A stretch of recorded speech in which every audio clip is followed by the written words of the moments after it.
കഴിഞ്ഞ ദിവസം OTT release ചെയ്ത മലയാള ചലച്ചിത്രമാണ് ജകള. മലബാർ കലാപകാലത്ത് ഏറനാട്ടിൽ ജീവിക്കുന്ന ചേക്കു എന്ന ദരിദ്രനായ യുവാവ് ജീവിക്കാൻ വേണ്ടി നടത്തുന്ന പോരാട്ടങ്ങളും ആത്മസംഘർഷങ്ങളും പ്രണയത്തിന്റെ പശ്ചാത്തലത്തിൽ പറയുന്ന ചിത്രമാണ് ജകള. ലവ് FM എന്ന മലയാള ചിത്രത്തിന് ശേഷം ശ്രീദേവ് കപൂർ സംവിധാനം ചെയ്യുന്ന ചിത്രത്തിൽ പുതുമുഖ താരം മുരളി, റാം, മറീന മൈക്കിൾ എന്നിവർ മുഖ്യ കഥാപാത്രങ്ങളെ അവതരിപ്പിക്കുന്നു. കളരിക്കൽ ഫിലിംസിന്റെ ബാനറിൽ മനോജ് പണിക്കർ, സജിത്ത് പണിക്കർ, ജിതേഷ് പണിക്കർ എന്നിവർ ചേർന്നാണ് ചിത്രം നിർമ്മിച്ചിരിക്കുന്നത്. 1920കളിലെ മാപ്പിള കലാപകാലത്ത് ഏറനാട്ടിൽ താമസിച്ചു വരുന്ന ചേക്കു എന്ന യുവാവിന്റെ കഥയാണ് ജഗല പറയുന്നത്. ദാരിദ്ര്യവും വിശപ്പും കൊണ്ട് മല്ലിടുന്ന അദ്ദേഹത്തിന്റെ ദൈനംദിന ജോലി സമ്പന്നരായ വീടുകളിൽ നിന്ന് പ്രാദേശിക അധ്യാപകനായ ചിയാൻ മുസ്ലിയാർക്ക് ഭക്ഷണം എത്തിക്കുക എന്നതായിരുന്നു.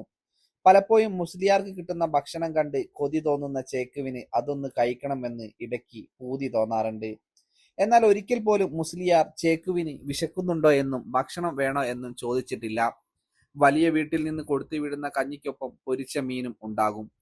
മറ്റുള്ളവരുടെ സഹതാപം കൊണ്ടാണ് ചേക്കു ജീവിക്കുന്നത്. പലപ്പോഴും ഭിക്ഷയായി കഞ്ഞി സ്വീകരിക്കുന്നു. അവസാൻ കുഞ്ഞലവിയുടെ മകളും ബാല്യകാല സുഹൃത്തുമായ കുഞ്ഞാഞ്ചുവിന്റെ അഗാധമായ വാത്സല്യം ഉണ്ടായിരുന്നിട്ടും ചേക്കു നിസ്സംഗനാണ്. അടുത്ത ഭക്ഷണം കണ്ടെത്തുക എന്നത് മാത്രമാണ് അദ്ദേഹത്തിന്റെ ഏക ലക്ഷ്യം. അങ്ങനെ പതിയെ യാത്രക്കിടയിൽ ചേക്കു മുസ്ലിയാർക്ക് നൽകാറുള്ള കഞ്ഞിക്കൊപ്പമുള്ള മീൻ കട്ടു തിന്നാൻ തുടങ്ങും. ഇതിനിടയിൽ ചേക്കുവും കുഞ്ഞാഞ്ചുവും തമ്മിൽ പ്രണയത്തിലാവുകയും ചെയ്യും. ഇതേ സമയം തന്നെയാണ് അവിടെ മാപ്പിള ലഹള നടക്കുന്നതും.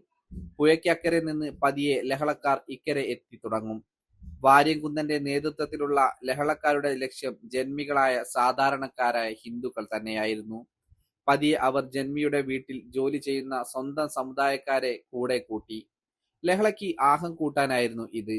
എന്നാൽ ഏറനാട്ടിലെ ഹിന്ദുക്കളും മുസ്ലിങ്ങളും ഒറ്റക്കെട്ടായിരുന്നു. അവർ തമ്മിലടിക്കാൻ തയ്യാറുമായിരുന്നില്ല. വെള്ളപ്പടയെ ഓടിക്കാൻ തുടങ്ങിയ സൈന്യം പിന്നീട് സാധാരണ ഹിന്ദുക്കളെ കൊന്നൊടുക്കാൻ തുടങ്ങിയെന്ന് സിനിമയിൽ തന്നെ ഒരു മുസ്ലിയാർ പറയുന്നുണ്ട്. കഞ്ഞി കുടിക്കാൻ വേണ്ടി ലഹളക്കാർക്കൊപ്പം ചേരുന്ന ചേക്കു, അവർ അയാൾക്ക് ഒരു ദൗത്യം കൊടുക്കുന്നു: ജന്മിയെ കൊല്ലാൻ. അതോടെ ചേക്കു നാട്ടുകാർക്കിടയിൽ ലഹളക്കാരനായി തീരും. എന്നാൽ ചേക്കുവിനൊരിക്കലും ജന്മിയെ കൊല്ലാൻ സാധിച്ചിരുന്നില്ല. ഒടുവിൽ തന്റെ കാമുകിയെ മറ്റൊരാൾ വിവാഹം കഴിക്കുന്നു. ആ ദിവസം വയറു നിറയെ നെയ്ച്ചോറും ഇറച്ചിക്കറിയും കഴിച്ച മുസ്ലിയാർ അന്ന് ആദ്യമായി അയാൾക്ക് കിട്ടിയ കഞ്ഞി ചേക്കുവിന് നൽകുന്നു. അതിൽ ലഹളക്കാർ കലക്കിയ വിഷമുണ്ടെന്നറിയാതെ ചേക്കു അത് കഴിക്കുകയും മരിച്ചു പോവുകയും ചെയ്യുന്നു. അങ്ങനെയാണ് സിനിമ അവസാനിക്കുന്നത്. സിനിമ പലയിടത്തും ശക്തവും വ്യക്തവുമായ രാഷ്ട്രീയം പങ്കുവെക്കുന്നുണ്ട്. അതുകൊണ്ട് തന്നെ ലഹള ആദ്യം വെള്ളക്കാരെ ഓടിക്കാനും പിന്നീട് അത് ഹിന്ദുക്കളെ കൊന്നൊടുക്കാനും ശ്രമിച്ചു എന്ന് സിനിമ തുറന്നു പറയുന്നു. വാര്യംകുന്നന്റെയും സമരത്തിന് നേതൃത്വം നൽകിയ മറ്റ് നേതാക്കളുടെയും മുഖംമൂടികൾ പലപ്പോഴും സിനിമ പൊളിച്ചടുക്കുന്നുണ്ട്. എത്ര മൂടി വെച്ചാലും സത്യം ഒരു നാൾ മറനീക്കി പുറത്തു വരും എന്ന് പറയും പോലെ. ശ്രീദേവ് കപൂർ, മുരളി റാമും ചേർന്നാണ് ചിത്രത്തിന്റെ രചന നിർവഹിച്ചിരിക്കുന്നത്. സന്തോഷ് കിയാറ്റൂർ, സുനിൽ സുഗത, ബാലചന്ദ്രൻ ചുള്ളിക്കാട്, ബീറ്റോ ഡേവിഡ്, അപ്പുണ്ണി ശശി, കണ്ണൻ പട്ടാമ്പി എന്നിവരാണ് പ്രധാന വേഷങ്ങൾ കൈകാര്യം ചെയ്തിരിക്കുന്നത്. ഒരു ഡോക്യുമെന്ററി മെത്തേഡ് പോലെ തുടങ്ങുന്ന സിനിമ പക്ഷേ ലളിതമായ ഒരു കുഞ്ഞു സിനിമയായി മാറുന്നു. രസകരമായ രീതിയിലാണ് ഇതിന്റെ സ്ക്രിപ്റ്റ് എഴുതിയിരിക്കുന്നത്. ഇത് പ്രേക്ഷകരെ പിടിച്ചിരുത്തും എന്ന കാര്യത്തിൽ സംശയമില്ല.